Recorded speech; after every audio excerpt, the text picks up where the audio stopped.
Hi friends, today recipe వచ్చేసి onion pakodi and masala tea అండి. చాలా బాగుంటుందండి కాంబినేషన్. ఆనియన్ పకోడీ చాలా బాగుంటుందండి తినడానికి. మనకు ఈవినింగ్ స్నాక్స్ టైంలో ఆనియన్ పకోడీ అనేది చాలా బాగుంటుందండి. ఇంకా వింటర్ సీజన్ కాబట్టి వేడిగా ఏదైనా ఒకటి తినాలనిపిస్తుంది కదా, కంపల్సరీ ట్రై చేయండి. And masala tea and onion pakodi combination అనేది సూపర్ ఉంటుందండి. తప్పకుండా ట్రై చేయండి. ఇప్పుడు ఎలా స్టార్ట్ చూద్దాం. ముందుగా ఒక 4-5 మీడియం సైజ్ ఉల్లిగడ్డలను సన్నగా కట్ చేసి పెట్టుకున్నాను. ఇప్పుడు దీంట్లో కొంచెం బేసన్ పౌడర్ వేసుకోండి. ఒక 100 గ్రామ్స్ వేస్తున్నాను నేను. నెక్స్ట్ మసాలా అండ్ జీలకర్ర, 1 టేబుల్ స్పూన్ ధనియా పౌడర్ అండ్ కారం అండ్ కొంచెం పసుపు, లైట్గా కలర్ కోసం వేస్తున్నాను. మీకు ఇష్టం లేకుంటే స్కిప్ చేసుకోండి. అండ్ నెక్స్ట్ ధనియా పౌడర్ వేస్తున్నాను. ఇప్పుడు దీన్ని మొత్తం సాల్ట్ వేసి కలుపుకోండి. ఇప్పుడు దీంట్లో కొంచెం కొత్తిమీర, పచ్చిమిర్చి సన్నగా తరిగి పెట్టుకున్న అన్నీ వేస్తున్నాను. కొత్తిమీర వేసాను కదా, ఇప్పుడు కొంచెం లైట్గా ఆయిల్ వేసుకోండి. లైట్గా ఆయిల్ వేసుకోవడం చేతికి అంటుకోకుండా ఉంటుంది. ఇప్పుడు ఒక స్పూన్తోనన్నా చేతితోనన్నా కలుపుకోండి. నేను స్పూన్తో మిక్స్ చేస్తున్నాను.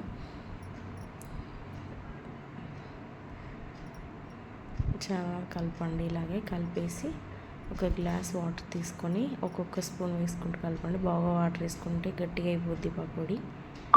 ఒక 2-3 టేబుల్ స్పూన్ వాటర్ వేసాను. రెడీ అయిందండి. ఇప్పుడు మనం ప్యాన్లో మసులుతున్న నూనెలో ఈ ఒక్కొక్కటి దూరం వేసుకోండి. కొంచెం మీడియం సైజు ఆనియన్ అనేది ఉడకాలి కదా, బాగా పెద్దగా వేసుకోకండి.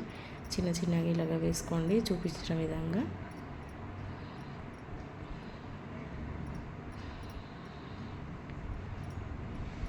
అన్నీ కొంచెం దూరం వేసుకోండి, అంటుకోకుండా ఉంటాయి.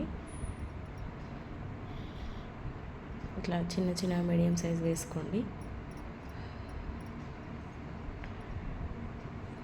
వేసుకొని కొంచెం రోస్ట్ అయిన తర్వాత ఇలాగ తిప్పేసుకొని మళ్ళీ ఫ్రై చేసుకోండి.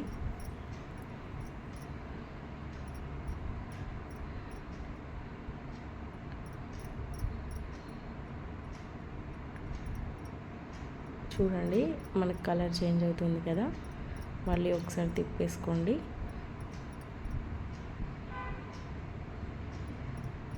మొత్తం అన్నీ తిప్పేసుకున్నాం మనం. చూడండి, మొత్తం కలర్ మొత్తం చేంజ్ అయిపోయింది. ఇప్పుడు ఒకటి జల్లిగంట లాంటివి తీసుకొని తీసి గిన్నెలో వేసుకోండి. బాగా ఫ్రై చేసుకోకండి. ఇలా రెడ్ కలర్ రాగానే తీసేయండి.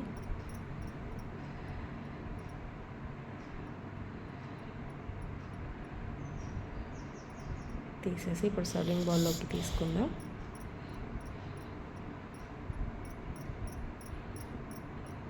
ఇప్పుడు కొంచెం లైట్గా కారం మసాలా మిక్చర్ని కలిపేస్తున్నాను. ఇప్పుడు మసాలా టీ కోసం కొంచెం అనాస, దాల్చిన చెక్క, 2-3 లవంగాలు, ఒక 4-5 యాలకులు, మిరియాలు, కొంచెం శొంఠి పౌడర్, కొంచెం సోంపు తీసుకున్నాను. కొంచెం లైట్గా దీన్ని కొంచెం ఫ్రై చేయాలండి. కొంచెం లైట్గా వెయిట్ చేద్దాం స్టవ్ మీద. కొంచెం లైట్గా వెయిట్ చేసి కొంచెం స్మెల్ రాగానే తీసేయండి. బాగా బ్లాక్ అయ్యేలాగా వేయించుకోకండి. కొంచెం లైట్గా రోస్ట్ అవ్వాలి అది. ఇప్పుడు తీసేసి మిక్స్ జార్లో వేసుకోండి. ఇప్పుడు దీంట్లోనే ఒక గ్లాస్ వాటర్ వేస్తున్నాను. వాటర్ మరిగిన తర్వాత దీంట్లోకి ఒక 1.5 టేబుల్ స్పూన్ మనం టీ పౌడర్ వేసుకుందాం.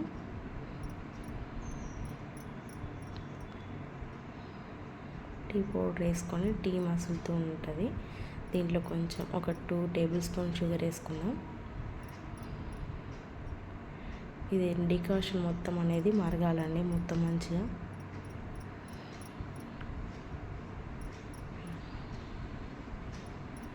ఇలా ఒకసారి కలుపుకోండి, బాగా కలిసిపోద్ది. ఇప్పుడు మరుగుతుంది కదా, దీంట్లో ఒక హాఫ్ గ్లాస్ మిల్క్ వేసుకుంటున్నాను, చిక్కటి పాలు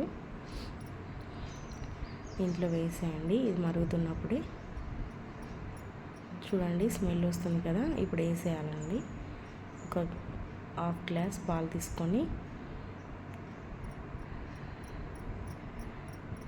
దీంట్లో ఇప్పుడు మరుగుతుంది కదా, దీంట్లో వేయండి.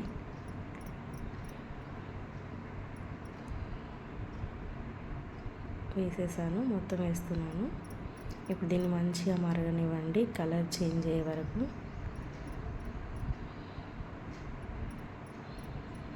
ఒకసారి కలుపుకోండి, కలుపుకుంటే మొత్తం కలిసిపోతుంది నీట్గా.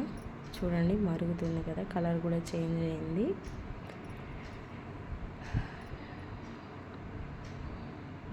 మంచి స్మెల్ వస్తుంది.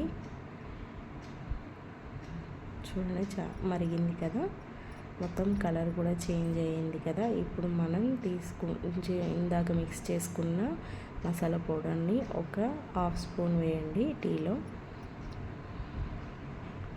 టీ కోసం చేసిన మసాలా ఉంది కదా అండి, అది వేసుకోండి ఒక హాఫ్ స్పూన్. నెక్స్ట్ కలిపేయండి నీట్గా. కలిపేసి మళ్ళీ ఒక 2 minutes మరగనివ్వండి. మంచిగా మరగాలి, మరిగితేనే టీ బాగుంటుందండి టేస్ట్. చూడండి మరుగుతుంది కదా, ఇప్పుడు రెడీ అయిపోయిందండి. ఇప్పుడు సర్వింగ్ బౌల్లోకి తీసుకుందాం. అంతేనండి, మనం pakodi and masala tea ready అండి. టేస్ట్ ఎలా ఉందో కమెంట్ చేయండి. Thank you for watching.